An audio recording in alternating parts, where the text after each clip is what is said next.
Isang masayang araw sa inyong lahat mga bata. Kumusta kayo? Lalo na sa ating mga grade 5 learners na ating mga taga-panood at taga-pakinig. Kumusta kayo? Welcome sa ating second quarter ng inyong aralin para sa GMRC. So tayo ay nasa unang linggo na ng ating ikalawang quarter at katatapos lang ng inyong periodical exam. At umaasa ako at nananalangin na lahat kayo ay pasado at makakakuha ng mataas na marka. So simulan natin ang ating ikalawang quarter para sa unang linggo sa pamamagitan ng pagtalakay ng may kinalaman sa ating pamilya. So para sa linggong ito, ang ating tatalakayin ay pagkilala sa pamilyang kinabibilangan. Narito ang ating mga kasanayan sa pagkatuto. So nakapagsasanay sa pagiging magalang sa pamamagitan ng bukas na pagtanggap sa bawat kasapi ng pamilya. At mayroon tayong tatlo sa ilalim nito, natutukoy ang mga katangian ng pamilyang kinabibilangan na ipaliliwanag na ang pagkilala sa pamilyang kinabibilangan ay mahalaga upang mapagtibay ang ugnayan ng pamilya at nakabubuo ng representasyon ng bawat kasapi ng pamilyang kinabibilangan na nagpapakita ng gawi, wika, pagpapahalaga o ugnayan batay sa kanyang kakayahan. Para sa ating balik-aral, tayo ay magkakaroon ng suri-larawan. So, suriin ang larawan at ipaliwanag ang kahalagahan ng pagsunod sa mga sumusunod na batas trapiko. So, una, syempre yung pagsunod sa ating mga ilaw trapiko.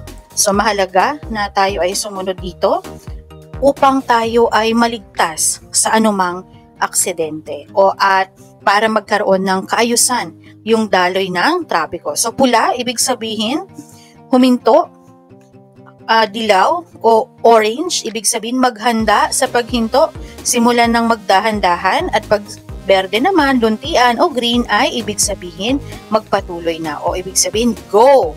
Ito na yung panahon para umandar at dumaloy na yung mga sasakyan. Pangalawa, yung paggamit ng tawiran, wastong tawiran. So mahalaga ito upang masiguro na ligtas kayong makakatawid mula sa kalsada, mula sa isang bahagi ng kalsada papunta sa kabilang bahagi. At pangatlo, yung paggamit ng helmet at iba pang mga kagamitan na magbibigay protection sa inyo, lalo na kung kayo ay nagbibisikleta. Wala pa naman sigurong nagmumotor sa inyo sa edad nyo ngayon. So yung mahalaga, kahit nagbibisikleta ay gumamit tayo ng mga hanggat kaya, gumamit ng mga bagay na magbibigay protection sa inyo, lalo na sa inyong ulo, sa mga tuhod, sa mga siko at iba pang bahagi ng katawan. Gaano mo kakilala ang mga miyembro ng iyong pamilya? So sa unang hanay, ilagay ang kanilang pangalan. Sa ikalawang hanay ay tukuyin ang kanilang mga katangian. So maaari mong simulan sa inyong tatay, maaari din naman sa inyong nanay at ibigay yung kanilang katangian. So halimbawa natin, pangalan ng nanay nyo ay Ana, ano yung katangian niya? Maalalahanin, mapagmahal, masarap magluto, malambing, at marami pang iba. So gayon din ang gagawin nyo kay tatay, pwedeng kay ate o kuya kung meron kayo, gayon din si bunso, okay, pwede din si lolo, si lola at iba pang kasapi ng pamilya. Dito naman, para sa ating paghawa ng bokabularyo, ay magkakaroon tayo ng pagtutugma. Hanapin ang kahulugan ng mga salita sa kaliwa.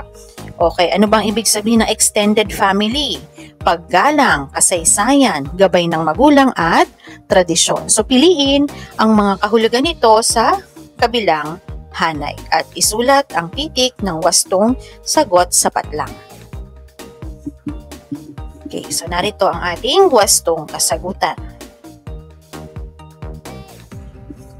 So simulan na natin para sa ating kaugnay na paksa, ang pamilya noon at ngayon. So ano ba ang pagkakaiba ng pamilya noon at ngayon?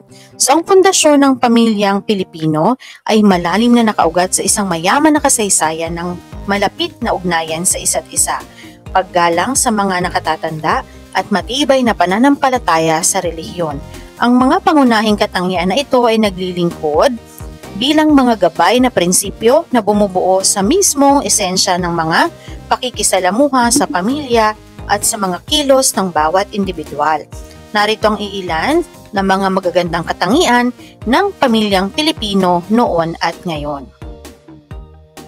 Una, malapit na mga ugnayan sa pamilya.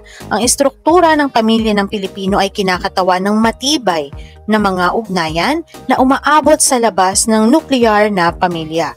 Kasama dito ang mga lolo at lola, mga tiyahin at tiyo, at maging ang mga matalik na kaibigan na kadalasang itinuturing na bahagi ng pamilya. Di ba madalas kayo nakakarinig ng family friend na kung saan ang tawag na natin sa kanila ay tito, tita, di ba?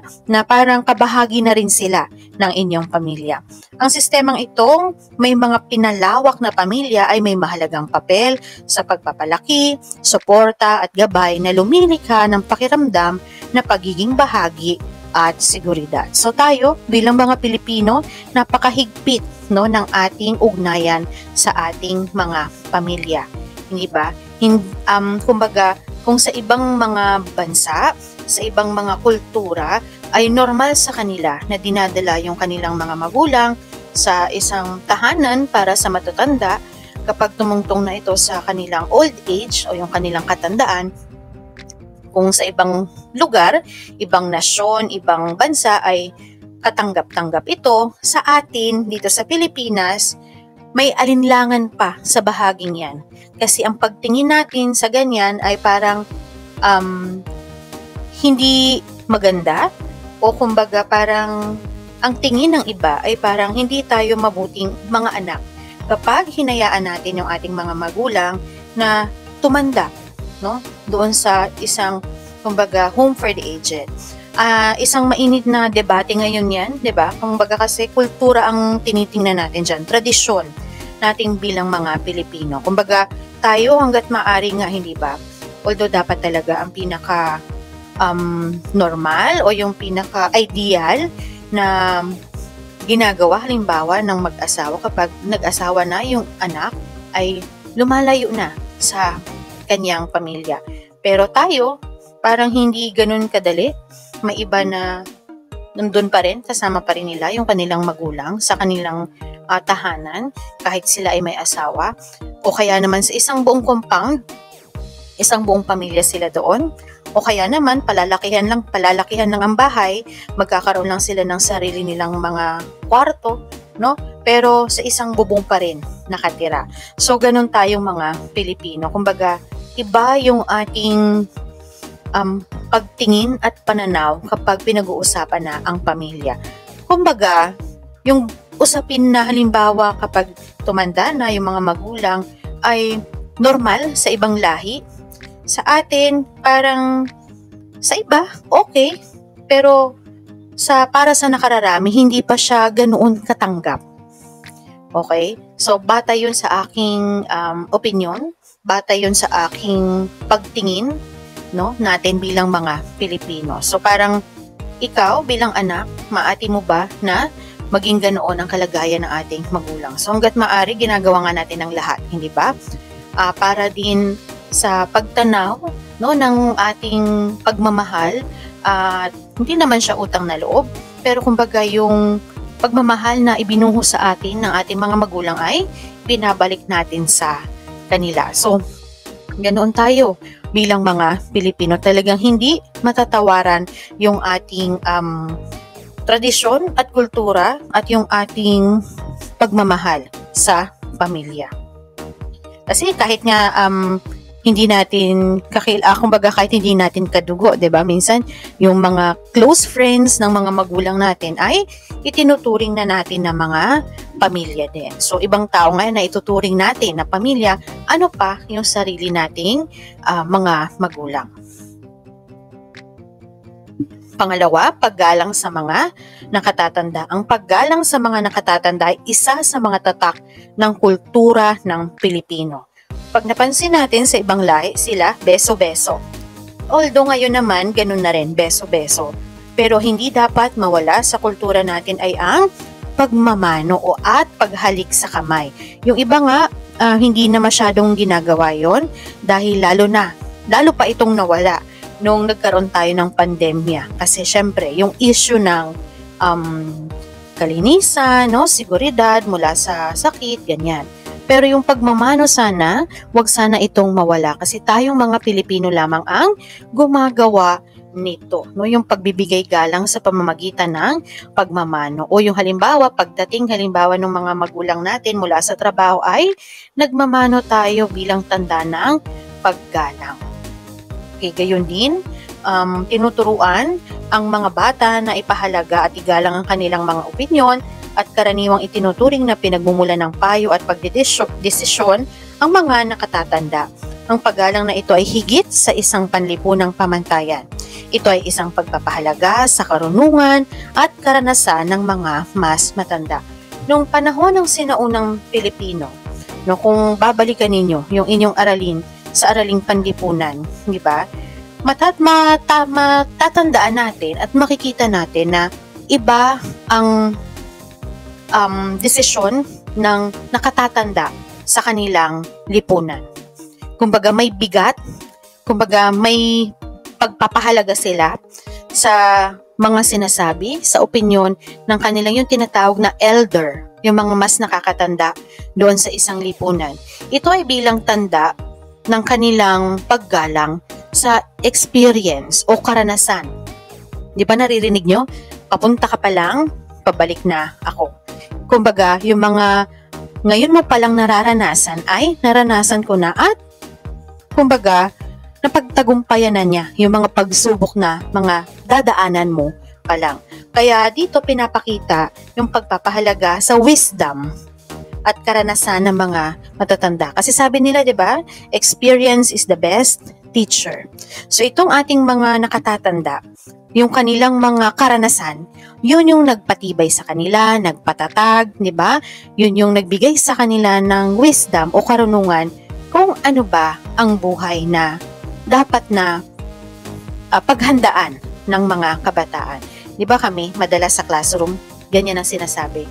Hinahanda namin kayo sa klase ng buhay na maaring datnan ninyo kapag kayo na ang dumating sa edad namin. Kasi siguradong na ibang-iba, no? Ibang-iba na yung nararanasan namin sa ngayon sa mararanasan nyo sa hinaharap. So ngayon pa lang ay hinahanda na kayo. So ganun po yung katindi, yung pagpapahalaga at paggalang na ibinibigay natin sa mga nakatatanda.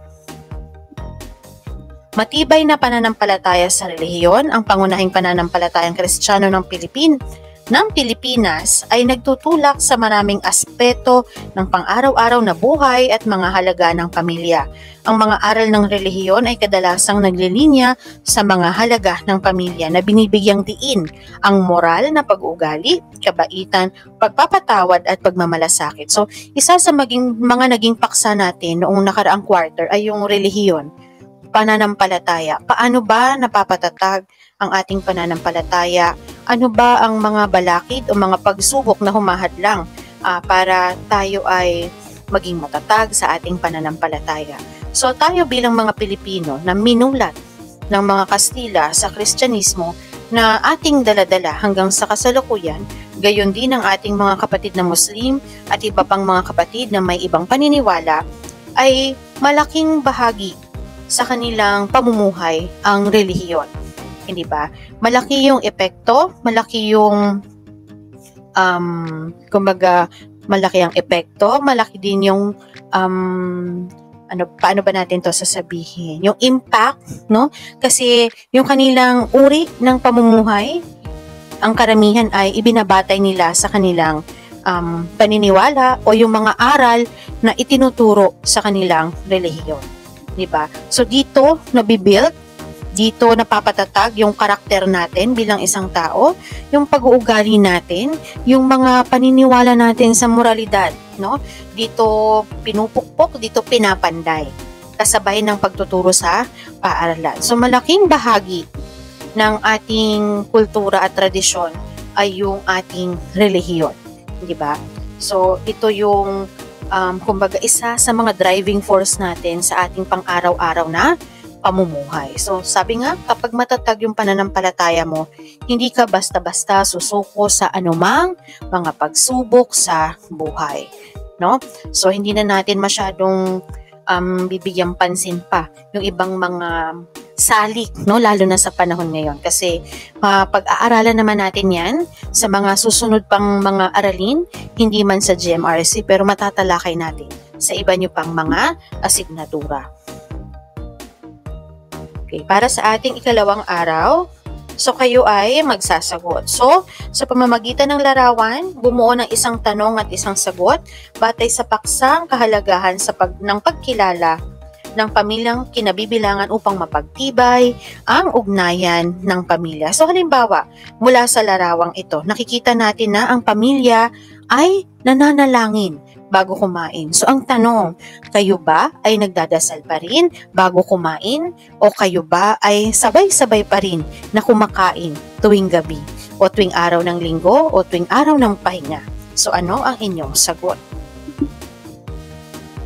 Okay, isa pa ito. Ano ba yung tanong?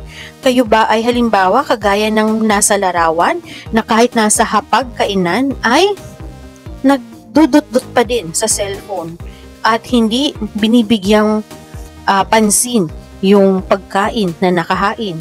O halimbawa, naranasan nyo din ba yung ganitong karanasan? So sana ay hindi na kung saan ang ating mga magulang ay parehong tutok sa kanilang mga cellphone at wala nang kausap yung bata batay sa larawan natin na nakikita, no? Kumbaga hindi na maaring hindi na nagdadasal bago kumain, pero yung ngayon ito ay pansin na pansin natin na kahit nasa kainan ay hawak-hawak pa rin ang gadget o ang cellphone. Sunod. So, dito naman, sagutin ng mga sumusunod na tanong. Okay. Batay sa unang larawan sa taas, anong pagpapahalaga ang inyong natutunan? At batay naman sa ikalawang larawan, ano ang iyong gagawing hakbang upang mapagtibay mo ang ugnayan ng iyong pamilya? So, alam naman natin at alam kong alam ninyo yung talagang kaibahan ng pamumuhay ng pamilyang Pilipino noon sa ngayon. Dahil ito nga ay tayo ay lubos na apektado ngayon, no, ng teknolohiya, no, yung globalisasyon. At sabi nga natin, ang teknolohiya ay may mabuti at hindi magandang dulot sa atin. At isa na dito ay yung lubos nga na paggamit ng gadget na may mga naisasakripisyo na tayong mga kaugalian katulad na lamang nung larawan na inyong nakita. Okay. So yung una namang larawan, yung pagpapahalaga, yung pagbibigay pasalamat, pagbibigay ugay, pasasalamat sa biyaya na natamo ng pamilya sa pagkain ng sabay-sabay at sa pagkain na kanilang pinagsasaluhan. So lahat ng iyon ay biyaya mula sa may kapal na dapat na ipagpasalamat. So para sa ating kaugnay na paksa, pangalawang paksa, ang halaga at pagkilala sa aking pamilyang kinabibilangan. So, sa anong uri ng pamilya ka nabibilang? So, ang pagkilala sa ating pamilyang kinabibilangan ay nagbibigay sa atin ng kahulugan, suporta at gabay sa buhay, pati na rin ang pagpapalakas sa ating mga tradisyon at pagpapatuloy ng mga halaga sa ating mga susunod na henerasyon. So, bakit nga ba narito ang ilan sa mga kahalagahan ng pagkilala sa ating pamilyang kinabibilangan? So, kasi naipapasa ito mula henerasyon patungo sa henerasyon. Diba, yung may mga tinatawag tayong mga recipe ng ating mga lola, yung sikretong mga sangkap na hindi basta-basta ibinibigay. Doon lang yan ibinibigay sa talagang kapamilya. Hindi ba? Sa manugang, saan pa? Sa anak na babae. At ipapasa ng anak na babae sa kanyang anak. So parang naging family heirloom na. No? Yung kumbaga pamana na ng kanilang angkan. Halimbawa yung masarap na recipe ng kare-kare o masarap na recipe ng kaldereta. So, parang yun. Ibig kong sabihin, kung ano yung klase ng pagpapalaki sa ating mga magulang ay may impluwensya yun kung paano tayo pinapalaki ng ating mga magulang na ipapasa mula henerasyon patungo sa susunod na henerasyon. Kung ang pamilya ninyo ay talagang hindi nila inaalis na sa tuwing araw ng Pasko, magkikita-kitang ang buong angkan. Kapag nakita halimbawa ng inyong anak na ganun ang tradisyon na inyong ginagawa bilang magkakapatid, bilang isang pamilya, kapag sila naman ang nagkaroon ng pamilya, ganun din ang kanilang gagawin. So, naipapasa ito. So, kumbaga, malaking salik talaga yung pamilya na kinabibilangan natin sa pagbuo ng ating pagkatao sa hinaharap. Nagbibigay ng pagkakakilanlan. Walang anumang bagay na mas nagpapabukas isip kaysa sa pag-aaral tungkol sa sino tayo. Ang pagtuklas ng higit pa tungkol sa ating mga ninuno, pagsasaya sa mga tradisyon ng pamilya, pagtanggap sa ating kultura, at pag-unawa kung saan tayo nanggaling ay maaring magbukas sa ating mga mata kung gaano tayo kaganda at kakaiba. Maari rin itong magbigay sa atin ng damdamin ng halaga sa sarili at pagkabahagi ng isang pag-angat. Ibig sabihin, halimbawa tayo, di ba? Minsan o madalas pinapagawa tayo ng family tree. At may iba na talagang, may ibang pamilya na tinitrace talaga nila yung kanilang mga angkan. So, minsan magugulat sila, may kamag-anak pala silang bayani, may kamag-anak pala silang mahalagang tao na naging bahagi ng kasaysayan, ng isang lipunan o ng isang bayan. So, nagbibigay yun sa kanila ng kumbaga, sense of pride, sense of joy, 'di ba? Na okay, ganito pala ang aking angkan na pinagmulan. Ganito pala ang linya ng aming pamilya. So, ibig sabihin, malaking bagay po 'iyon sapagkat nakakatulong 'yon sa paghubog ng pagkatao ng isang bata. So, maari rin na hindi naman maganda ang inyong matuklasan, pero hindi naman yon magiging hadlang para ikaw ay maging isang mabuting tao kasi syempre tayo ay may sariling desisyon, may free will tayo. Hindi ibig sabihin na kung halimbawa na trace nyo na may hindi pala magandang kasaysayan ng inyong pamilya, hindi naman pwedeng ang kasaysayan na yon ay hindi naman pwedeng matali na lamang kayo doon sa kasaysayan ng inyong pamilya o ng inyong pinagmulan. Maaari pa rin kayong lumikha ng sarili nyong buhay, sarili nyong kwento, kasi ibuhay nyo yan. Hindi pwedeng matali tayo sa nakaraan. Pero yung iba, ginagamit nilang inspirasyon yun para magkaroon ng mas magandang buhay. So sabi dito, magbubukas yun sa ating mata kung gaano tayo kaganda at kakaiba. Yung pagyakap natin sa kultura na mayroon tayo. Hindi ba? Ilan ba sa mga kilalang tao sa ibang bansa na kahit na nandoon na sila naninirahan ay hindi nila nililimot yung kanilang pagiging Pilipino at proud pa rin sila na may dugo silang Pilipino. So, yun yung mga nagbibigay sa atin ng ating pagkakakilanlan. Ayan. So, kung saang pamilya tayo nagmula, anong klase ng pamumuhay mayroon sila, 'di ba? Ano yung mga pagpapahalaga o values na mayroon sila. So, yan yung nagbibigay sa atin ng pagkakakilanlan. Nagpapalakas sa atin sa panahon ng pagsubok. Sadyang mahirap ang buhay, ngunit noong mga nakaraang panahon, mas lalong mahirap ito. Malamang na malamang, ang ating mga dating kamag-anak ay dumaan sa nakapanlulumong trahedya at pagdurusa. Maaring hinarap nila ang mga bagay na tila hindi kakayahan o hindi kakayaning malampasan. Ngunit nalampasan nila ito. Ang pag-aaral tungkol sa kanilang kwento at kung paano nila nilampasan ang mga mahirap na panahon ay maaaring magbigay sa atin ng lakas ng loob na kailangan natin para magpatuloy at gawing mas matatag kapag hinaharap natin ang mga hamon. Halimbawa, natuklasan mo na iyong mga ninuno pala, ang inyong mga lolo ng lola nyo, no, ay nakasurvive. Halimbawa, sa death march. Nagkaroon sila ng mahalagang bahagi noong World War II, 'di ba? At nalampasan nila 'yon. So yun yung mga, o kaya halimbawa sila ay nalampasan nila yung pagsubok halimbawa ng pagputok ng bulkang Pinatubo, 'di ba? Yung pagdagsa noon ng ragasa noon ng lahar. Yan, sa Pampanga. So yung mga, o kaya halimbawa sa kabila ng dinanas nila noong Super Typhoon Yolanda ay muli silang nakabangon muli. So yun ay magsisilbing inspirasyon para sa atin na kung sila nga ay nakayanan nila yon, tayo ay kakayanin. Kumbaga kakayanin din natin. Diba? Yung mga kwento ng inspirasyon. So yan dapat yung mga tinitingnan natin. So kung nakaya nila, bakit hindi mo kakayanin? Diba? Sa mga panahon ng pagsubok, ang nagiging hinuhugutan natin ng lakas. Siyempre, unang-una, yung Panginoon. Pagkatapos nun ay yung mga kwento ng inspirasyon na sa kabila ng hirap na dinanas nila, sila ay naging matagumpay sa kanilang pamumuhay. Makatutulong sa atin na makipag-ugnay sa iba. Ang pag-aaral tungkol sa kasaysayan ng ating pamilya ay maaaring makaapekto sa paraan kung paano tayo nakikipag-ugnayan sa iba, dahil ito ay nagbibigay daan sa atin na makipag-ugnayan sa mga tao sa nakaraan, kasalukuyan at hinaharap, at ang mga pagbubuo ng mga ugnayan sa iba ay mahalaga para sa isang masaganang buhay. Baka naman mga pinsan ninyo hindi nyo kilala, di ba? Minsan kapag malaki masyado ang pamilya, halimbawa sa side ng tatay mo, sila ay walong magkakapatid, at ang lahat ng magkakapatid na yun ay may pamilya.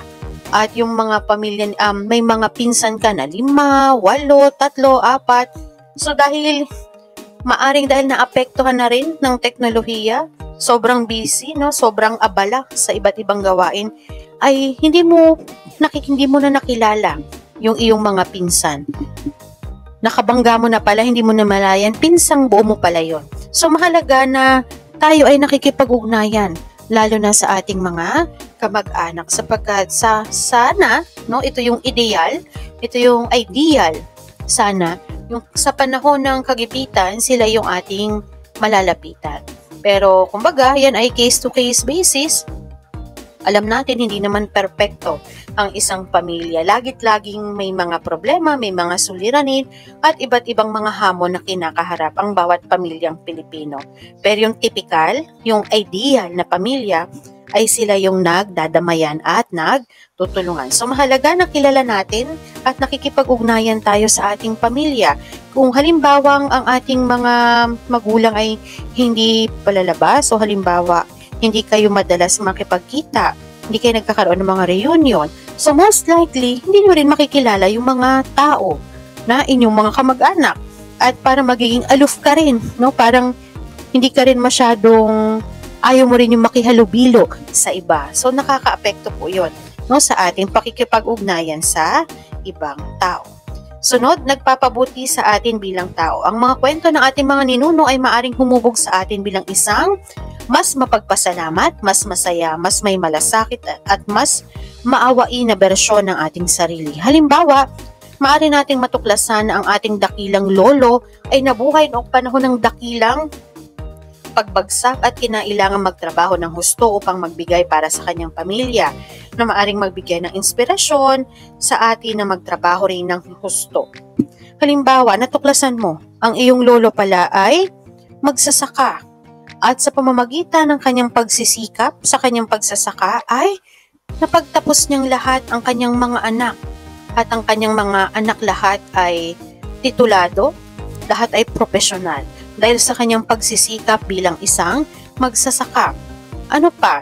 Natuklasan mo na ang tatay ng tatay mo at ng tatay pa ng tatay mo, di ba, ay nagsimula sa wala, at unti-unti dahil sa kanyang sipag at tiyaga ay nakapagtayo ng maliit na negosyo hanggang sa inalagaan, hanggang sa lumago. Diba? Ito yung mga bagay na dapat nating ipagpasalamat, kasi kung hindi dahil sa kanilang pagsisikap, ay wala kayang marangyang buhay na tinatamasa ngayon. So, yan po yung pagpapaliwanag natin dito. So, nagpapabuti sa atin bilang tao, nagsisilbing inspirasyon yung ating pamilya para paghusayan din natin. Ano? Hindi naman ibig sabihin may mga minana ka ng mga lupain ay hindi ka na magsisikap, hindi ka na magtatrabaho. Tandaan natin, walang permanente sa mundo. Lahat yan ay maaring maglaho na parang bula kapag hindi natin pinag-aralan, hindi natin inalagaan, at pag pinabayaan lang natin yung mga biyayang ibinigay sa atin. Diba? Kasi maswerte yung mga ipinanganak na marangya na ang pamumuhay.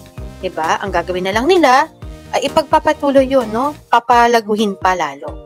Hindi katulad ng iba na kailangan pang magsimula sa wala para papunta sa bago magtagumpay.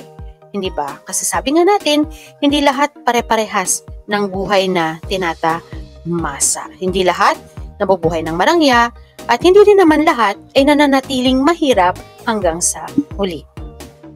Sunod, makatutulong sa atin na pumili ng mabuting mga desisyon sa kalusugan kapag naghahanda tayo na magpakonsulta sa ating healthcare provider at nakita nating puno ng takot at kaba ang ating isipan kapag tinanong tayo kung may kasaysayan ba ng cancer, mataas na presyon ng dugo o diabetes ang ating pamilya. Maaring ang pag-aaral tungkol sa ating mga ninuno ay magbigay sa atin ng maraming impormasyon tungkol sa pangkalusugang alalahanin na nagmula sa ating pamilya. Higit sa lahat, ito ay nagpapakita sa atin kung saan tayo may panganib. Ang pagkakaroon ng impormasyong ito ay makakatulong sa atin na pumili ng mabuting mga desisyon tungkol sa ating kalusugan at makatutulong sa atin na mamuhay ng isang malusog na pamumuhay. Kasi ito ang mga sakit ay nahahawa, hindi ba? So sabi nga nila, sa dami ng maipapamana sa atin, yung sakit pa ang naipamana. Kaso, wala tayong magagawa kasi yan ay naipapasa talaga mula sa henerasyon patungo sa susunod na henerasyon. Pero sabi nga nila, sa ngayon, wala nang ganyan. Wala nang ganong kalaking factor ang hereditary. Kasi ang labanan ngayon ay yung sa lifestyle, klase ng pamumuhay. May lahi man kayo o wala, kapag hindi ganon kaayos yung lifestyle natin, ay magiging prone tayo sa iba't ibang sakit. Dumodoble nga lang ito kapag tayo ay may history o may lahi ng ganitong sakit. So halimbawa, sa side ng nanay nyo, no, ang kanilang nasa linya nila ay mga diabetic. So kapag hindi tayo mag-iingat, no, sa ating mga kinakain, sa klase ng pamumuhay, kumbaga times 2 na yung probability na talagang magkakaroon ka, expect mo na. Hindi ka pa nag-iingat, hindi ba? Sunod, sa side naman ng tatay mo, high blood naman, mataas naman yung presyon ng dugo, hindi ba? So, nag-combine pa. So, ibig sabihin, ngayong alam mo na may ganun kayong klase ng history o lahi ng sakit, alam mo na kung paano iingatan yung iyong kalusugan at gagawa ka na ng paraan para hindi mo mamana yung sakit o ma-prevent mo o maiwasan mo na magkasakit ng ganoon. Para sa ikatlong araw, tayo ay magsasagawa na ng mga pagsasanay. So dito, gumuhit ng puno ayon sa paglalarawan sa ibaba. So ugat, pinagmulan ng pamilya at pundasyon, katawan, pangunahing halaga, paniniwala at karakter, sanga ang mga karanasan ng iyong pamilya, dahon, mga hamon na hinarap ng iyong pamilya, bulaklak o bunga, mga tagumpay, layunin at pangarap. So halimbawa, ito yung halimbawa natin. So ilalagay nyo sa bawat bahagi yung ating sinabi kanina. At narito yung batayan o yung rubric kung paano kayo mamarkahan. Sunod na gawain, sagutin mo naman ang sumusunod na tanong. Anong mga mahalagang aral ang natutuhan mo sa gawain ito at sa puntong ito, gaano mo kakilala ang iyong pamilya? So kaugnay na paksa, para sa pangatlo, no? Pangatlong kaugnay na paksa, ano ba yung papel ng bawat miyembro ng pamilya at ang epekto nito epekto sa pansariling pagkatao? So, ang ating mga pamilya, ang una at pinakamahalagang pangkat panlipunan na kinabibilangan natin. So, ito yung, kumbaga, yung family, yung basic unit of the society. Ito yung pinakamaliit na unit sa isang lipunan. Sila ang mga nagtuturo sa atin ng mga batayang tuntunin at mga patakaran ng lipunan. Sila ang nagbibigay sa atin ng pagmamahal at suporta at sila ang nagtutulak sa atin sa ating mga pagpili at paborito. Pero paano nga ba nila ginagawa ito? Paano nga ba nakakaapekto ang ating mga magulang, mga kapatid, at mga kamag-anak sa ating pag-unawa at kung sino tayo at kung ano ang pinaninindigan natin? Narito ang iilan sa mga papel ng bawat miyembro ng pamilya at ang epekto nito sa ating mga pansariling pagkatao. So, gabay ng magulang. Ang gabay ng magulang ay ang paraan kung paano tayo tinutulungan ng ating mga magulang o tagapag-alaga sa bahay o tagapag-alaga sa buhay sa pamamagitan ng pagtatakda ng mga inaasahan. Ano ba yung inaasahan nila mula sa atin? Halimbawa, mag-behave kapag nasa labas. Yung paggamit ng po at opo kapag nakikipag-usap sa matatanda. Pagbe-bless, pagsasabi ng thank you o salamat kapag may nagbigay sa atin ng isang bagay. Paghingi ng tawad kapag tayo ay nakasakit. So, yun po yun. Pagbibigay ng payo, pagpapakita ng tamang ugali at pagpapatupad ng disiplina. Ang gabay ng magulang ay maaring magkaroon ng positibo o negatibong epekto sa ating mga halaga o yung values at pagkakakilanlan. Depende kung gaano ito kakonsistente or kakonsistent at gaano ito suportado at marangal. Ang bawat isa sa atin ay may iba't ibang karanasan sa ating mga magulang. Maraming maganda at mayroon din namang hindi ba? Ilan ba sa atin ang hindi napalo ng sinturon? Ilan ba sa atin ang hinabol ng hanger ng ating nanay? Ilan ba sa atin ang napalo ang ating mga kamay ng patpat? So, lahat tayo ay may kanya-kanyang karanasan, kanya-kanyang kwento kung paano tayo pinalaki, dinisiplina at kung paano tayo tinuruan ng ating mga magulang. Sabi nga, yung ating mga magulang, sila ang ating unang guro. Kaya laging sinasabi ng mga guro sa paaralan, kung ano ang ugali na ipinapakita natin sa paaralan ay sumasalamin sa klase ng pagdidisiplina at paggabay na tinuro sa atin ng ating mga magulang. Hindi ba? Kaya kapag napapagalitan o napapatawag ang magulang ng teacher, ba sinasabi nila, minsan yung ilan na kumbaga napapahiya sila. Kasi syempre, yung sinasalamin ng ugali ng kanilang anak sa paaralan kung ano yung pagdidisiplina na mayroon sila sa loob ng kanilang tahanan. So lalo pa ngayon na ang ating mga magulang ay parehong abala sa paghahanap buhay. So malaki talagang suliranin ito sa pamilyang Pilipino kapag nagkulang sa paggabay sa mga anak sa loob ng tahanan. Pangalawa, dinamika ng magkakapatid. Ang dinamika or dynamics ng magkakapatid ay ang paraan kung paano tayo nakikipag-ugnayan sa ating mga kapatid sa pamamagitan ng pagtatalo, pakikipagtulungan, pagtangkilik o pagpapahalaga sa isa't isa. Ang dinamika ng magkakapatid ay maaari ring magkaroon ng positibo o negatibong epekto sa ating mga halaga o values at pagkakakilanlan. Depende kung gaano ito kalusog, balanse at magkakaayon. Siyempre, di ba lagi, pag sinabi magkapatid, asot pusa, lagi nag-aaway, pero sa huli, nagbabati din naman. Di ba? Yung pagpapahalaga na ipinapakita natin sa ating kapatid, yung paraan ng ating pagturing sa kanila, ay dito din natin makikita kung paano natin ituring ang ating kapwa. Di ba? Kung ikaw ay mapagmahal sa kapatid, mapagbigay, mapag-alaga, so, ganun din yung iyong pagtrato sa iyong kapwa. Pero kung yung kapatid mo lang ay dinadamutan mo, palagi mong inaaway, ano pang aasahan natin sa pagtrato mo sa ibang tao? Hindi ba? So, konektado siya. Tradisyon sa pagitan ng mga henerasyon. Ang mga tradisyon sa pagitan ng mga henerasyon ay ang mga kaugalian at gawain ay pinapamana mula sa isang henerasyon patungo sa isa pa sa ating mga pamilya. Maari silang kaugnay ng kultura, relihiyon, etnisidad o nasyonalidad. Ang mga tradisyon sa pagitan ng henerasyon ay maari ring magkaroon ng positibo o negatibong epekto sa ating mga halaga. So laging balanse, laging may positibo at hindi rin naman nawawala ang negatibong epekto nito sa ating values at pagkakakilanlan. Depende kung gaano itong kamakabuluhan, kaugnay at nagbabago. So may mga tradisyon na nawawala habang tumatakbo ang panahon, may bagong nadadagdag, may nawawala, so ganoon lang.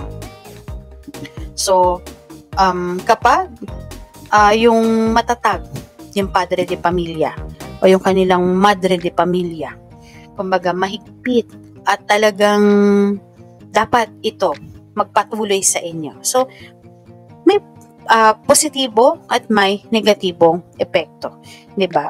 Yung kumbaga kung ano tayo ngayon, ito ay resulta ng ating mga karanasan, 'di ba? Nung tayo ay bata pa.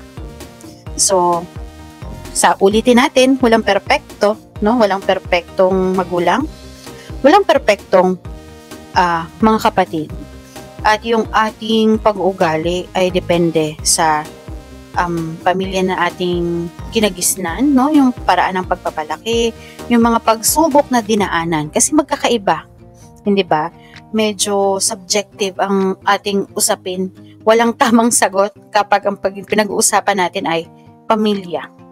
Kasi iba-iba Hindi natin pwedeng sabihin na mas maganda yung karanasan mo kaysa sa iba. Hindi pwede nating sabihin na mas tama sila kaysa sa iyo. Hindi pwedeng sabihin mas tama ka kaysa sa kanila.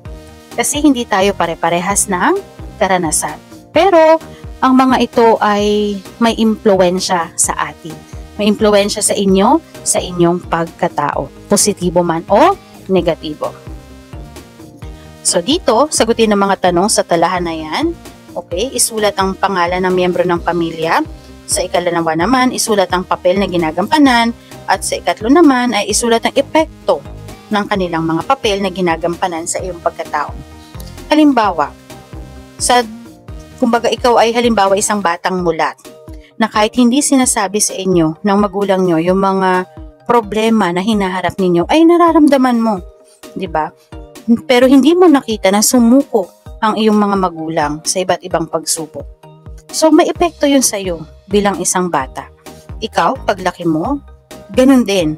Kahit anong pagsubok ang iyong pagdaanan, hindi ka susuko. At kung ano man yung mga sa paningin mo ay mga maaring pagkukulang ng ating mga magulang kasi hindi naman talaga perpekto. So, babaunin mo yun at kapag ikaw ay nagkaroon din ng pamilya ay hindi mo na ulitin yung mga pagkakamali at yung mga pagkukulang na kanilang pagkukulang nila bilang mga magulang. So, yun naman ang pupunan mo kapag ikaw naman ay nagka-pamilya. So, case-to-case basis, depende sa sitwasyon na kinabibilangan ng bawat pamilya. Para sa ika-4 na araw, tayo ay magkakaroon na malapit na tayo sa ating pagsusulit. Ito na nga, sagutin ang sumusunod na mga tanong. Okay. Sunod, pag-aanalisa ng sitwasyon. Okay, pagninilay, gagawa na ng journal, sumulat ng personal na reaksyon, opinion o suhestyon sa pinag-aralang paksa. Para sa ating pagsusulit, okay, kumuha ng papel, sagutin ang mga tanong, bilugan ang T kung tama at M kung mali. Okay. So, narito rin ang inyong gawaing pantahanan. Okay, at maraming salamat sa inyong pakikinig. Sana kayo ay natuto. Nakalagay nga, thanks for learning. Sana talaga kayo ay may natutunan sa ating aralin. Bagamat ito ay may kahabaan, pero napakalalim kasi ng usapan. Kapag ang ating paksa ay ang pamilya, lalo na yung kultura, tradisyon na nakakaapekto sa ating pamilya. So, hindi ko na masyadong hahabaan ang aking wakas. Maraming salamat at magkita tayo ulit sa susunod na linggo. Ako si Teacher Aisa. Paalam!